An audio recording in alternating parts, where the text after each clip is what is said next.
C'est l'heure du Journal de l'Afrique. Soyez les bienvenus sur France 24. À la une ce soir, la coordination des associations de presse sénégalaises dénonce une entrave à la liberté d'expression. Au Sénégal, plusieurs médias ont été contraints de cesser d'émettre ou de paraître par un arrêté du ministère de la Communication. Cela s'inscrit dans un processus de régularisation des médias par les autorités.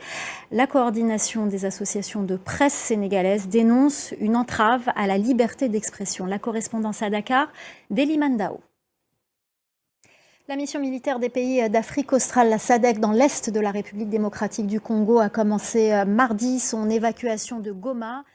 Et ce soir, on continue à vous parler de la République démocratique du Congo. L'est du pays est en proie d'intenses violences, d'intenses combats opposant ces jours-ci les forces de Kinshasa aux groupes armés M23 soutenus par Kigali dans l'est du pays.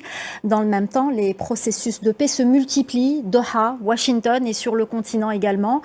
Pour en parler avec nous sur ce plateau, Patrick Mouyaya, ministre de la Communication et des médias. Merci infiniment d'être avec nous ce soir pour parler justement de cette actualité dans votre pays. Tout d'abord, je parlais de ces processus de paix. Il y a Doha, il y a au Qatar, il y a Washington, il y a le nouvel envoyé spécial de l'Union africaine pour la République démocratique du Congo, le président Faure Gnassingbé, le président togolais.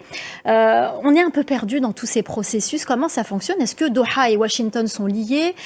Quel est le rôle de Faure Gnassingbé? Mais j'ai envie de dire que tout est lié et tout converge vers un seul objectif qui est le retour de la paix dans l'Est de la République démocratique du Congo. Merci beaucoup, merci infiniment Patrick Mouyaya d'être venu répondre à nos questions. C'est la fin du Journal de l'Afrique. Restez avec nous, la suite de l'Actu 360 dans quelques instants.